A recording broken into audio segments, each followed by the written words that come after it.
نوحی علامه بابا جان غفورов خاصتا از جماعت دهاتی یاوه برآمدند که و امروز یاد بودی یکی از شخصانی برای من در سطح جماعت و ناحیه و ولایت می باشم. من پیش از اون که تبریکات رئیس ناحیه رو بهر شما قرائت نمایم میخواستم بابت همین جنگی خانمانسوزی که در سابق اتحاد شوروی رخ داده بود و آن جنگ هایی که سالهای نزدیک ما دیدیم و از آن واقف گشتیم یا قطره باشد هم ابراز عقیده نمایم. در بابت جنگ خانمانسوز میگویند که دوامی 4 سال دوام کرد و چقدر جان جوانان را بود، چقدر مادرها بی فرزند ماندند، زنها بی شوهر ماندند، فرزندها بی پدر یا بی مادر ماندند. این البته بسیار اندوهگین است، لیکن ما نظر می افکنیم در دوره استقلالیت. بینید وقتی که جنگ برادرکش در شهر دوشنبه شد، در طرف جنوب شد، چقدر خونریزی ها شد و آن جنگی که ما با چشم خود دیدیم همگی یک روز دوام کرد. این هم باشد جنگ در مرز قرغیز تاجیک یک روز و یک روز هم یک روز پرن یک ساعت‌های معین و جنگ شد. من بینید خونریزی یا جان باختنی جوانانی ما. همین یک جوان در همین در قطار دیگر آنهایی که در ساختارهای قدرتی خدمت میکردند یا از طرف من طبیبان بودند، در برابر آن همین شهروندان نیز جان باختند. یک جوانی که صاحب 4 فرزند بود درون ماشین و دست پدرش به جوانی 34 ساله 35 ساله دست پدرش به جان داد. این ما هم تو میگوییم با سخن گفتن آسان، لیکن مرگی فرزند را که دستی پدر به جان میدهد، من هم تو فکر میکنم که آدم دشمنش بر روا نمیبیند. این روزه باور کنید خودش همین فرزند اگر کمتر تب کند و کمتر بیمار شود، وای بر حال وای مادر. اکنون امروز بینید که وای اگر مرگ فرزند را با چشمش بیند و از دستش یگان کار نآید. یا اینکه همون شب وقتی که همین جنگ شد، من خودم تا 3 سحر همون بیمارخانه مرکزی به قرار داشتم. من سرپرست ساحه طبیبانم که هستم، در پهلوی سردکتر ایستاده بودم.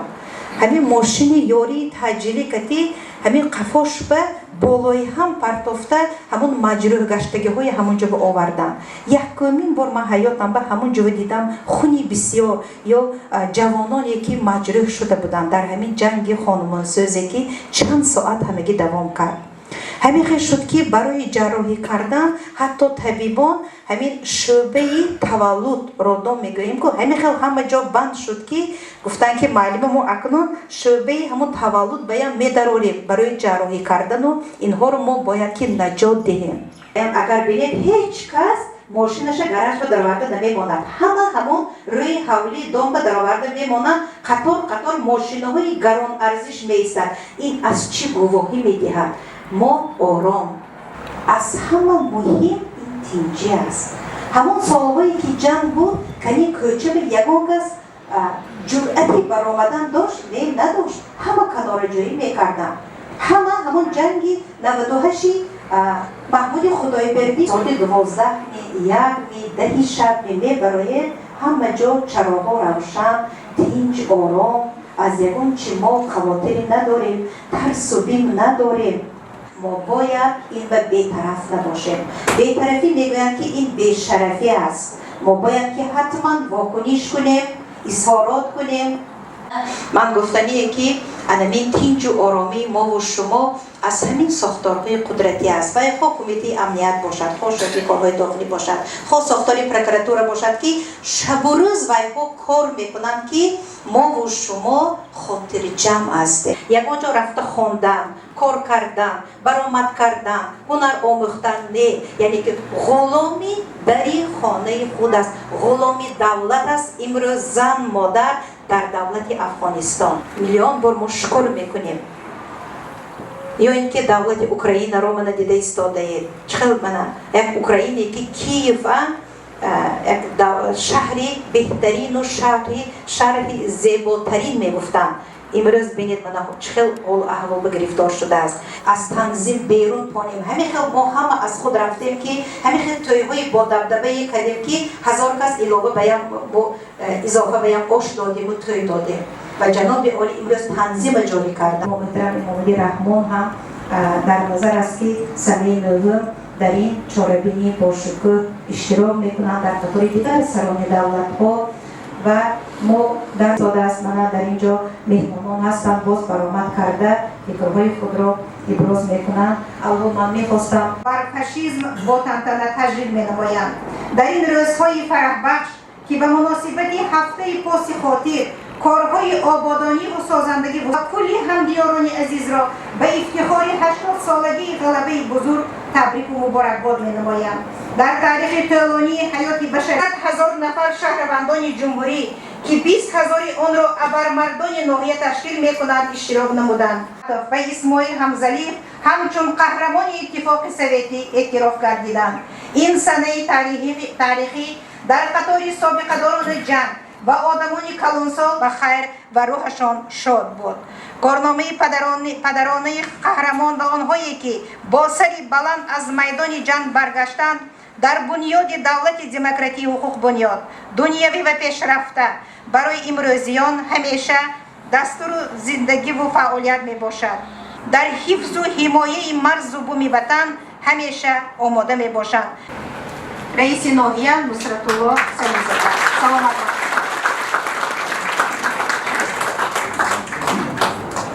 عید است که امروز ما جشن میگیریم 110 سالگی عجب جواب مجیب را ایمان معلمای محترم باید همه طرفه چه حالت امروزه و آینده باید گفته گذاشتند. من وقتی شما را بسیار زیاد نمیگیرم و همین خاطر من از همون معروضه‌ای که کردم از همون بیرون نمیبرایم. من اول سخن اول از اساسگذار صلح و وحدت ملی پیشوای ملت پرزیدنت جمهوری تاجیکستان محترم امامعلی رحمان آغاز میکنم. آنها چنین گفتند ما جانشاری جنگاوران را در جبهه‌های نبرد مردانه و زحمت شبانه روزی کلانسالان مادران و خواهران را در عقیبگاه هیچگاه فراموش نمیکنیم. همه آنها در قلب و خاطره خلق ما همچون فرزندان دلیر و قهرمان با طور همیشگی معوا گرفته است. امامعلی رحمان.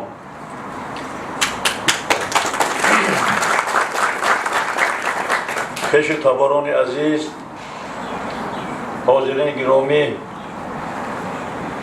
فرزندان دلاور و شجاع تاجیک در همه دور و زمان در حمایه وطن، ملک و سرزمین اجدادی خویش قهرمانی و شجاعت، کارنامه و دلاوری و فضیلت‌های نیک انسانی نشان داده با سری بلند بر اجنبیان و دشمنان غالبیت و دست آوردند.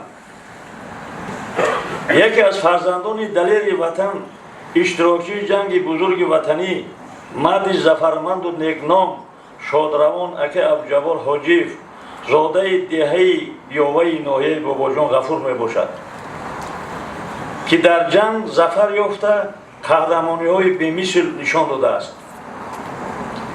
اکه عبدالجبار خبر هجوم احچکنانه نمیس را در صحرا شنید و دهه آمد و خبر اصلی جنگ را شنید. شب پدرش را تا زیر با صحبت نمود. عبدالجبار جان وقتی ادای قرض فرزندی برای شما بر این جوان مردان فرا رسیده است. این را پدرش میگوید. از اهل بیتت خواطر نشو. پگاه با اداره دهه رو و خود را نامنویس نما. بچم از قدیم اولاد ما با آرب ناموس است. بعدا تو بر اینها ما را وطن عزیزم را محافظت نکنیم دیگر با امید کی میشویم؟ گفتند پدری بزرگ پذیرفت. فضاسازی شهر و دههای اطراف مسکو سربلندتر خدمت کرد. کارهای ساختمانی را پر از خود نمود. در بنیاد انشاءات از طرف فاشیستان لعین باقی مانده است. اینی دیداربینی و ما ساکنی درباره خصلت و رفتار و عملهای نیک اکای عبدالجبار حاجیف نقل کرد. مردی با مسئولیت، جدی، کاردان و خاکسار بودند. سال 2003 قهرمان جنگ و دلاور وطن اکای عبدالجبار حاجیف جان و جانان سپرده. صاحب 11 فرزند گشته و با سعی و کوشش و رنج و مشقت زیاد به پایان رساندند. تعلیم و تربیت خوب دادند. امروز دهها نبیره و ابیره‌های نامبردار بابای قهرمان خود هستند. پیشنهاد میدیم مقصد به سهم رئیس ناحیه میرسانیم. البته این چیز باید که روزهای نزدیک به عمل کردن. تشکر معلم.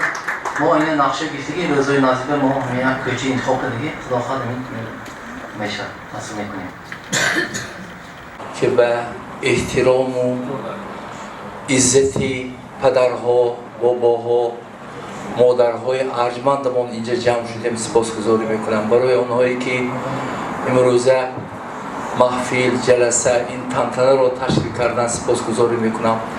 فکر میکنم که امروزه جماعت شاید یکی از جماعت‌های اولین در قلمروی ناحیه باشد که بخشیده به 80 سالگی غلبه بزرگی پدران ما، مادران ما باشد. من میخواهم یک نکته را ذکر کنم که در جنگ بزرگ وطنی از کشور ما 300,000 نفر شرکت ورزیدند و از قلمروی ولایت ما 75,000 و از جماعت یاوه بیشتر از 300 نفر شرکت ورزیدند. و من مخصوصا برای اونهایی که در جماعت دیهات یاوه زندگی دارند و به تاریخ به روزگاری پدرها و مادرهای خودشون توجه دارند، در همون زمان 45,000 نفر در عقبگاه و کارخانه های صنعتی استحصالی جلب شدند که بسیاری از مورخان میگن که فرانتی که در پیشگاه جنگ در کشور اساسا در منطقه روسیه و اوکراین و بلاروسیه بود، در کشورهای آسیای مرکزی فرانت جبهه مهنت کاری وزین بود و همون یک شعار اگر دانیتون همه چیز برای فرانت، همه کار برای فرانت، یعنی کارهای را انجام میدادن مادران ما، پدرهای ما، پیر سالان. دستگاه کاری، دستگاه صنعتی و دست فرزندانشان رسیده بود و در بعضی از یادداشت‌ها میخوانیم که بچه‌های 12 ساله، 13 ساله، 10 ساله به جای پدرهای خودشان، به جای برادرهای بزرگشان علاقه خاندان عائله چی میکردن. قطب کرام یک شاعری بزرگی ما، شاعر خلقی تاجیکستان، من نمیخوام این شعر برای شما خوانم، فقط یک متنش میخوانم. میگوید که یک زمان وقتی که جنگ بود، مادرم هر روز برای ما میگوید به نوبت نام میداد.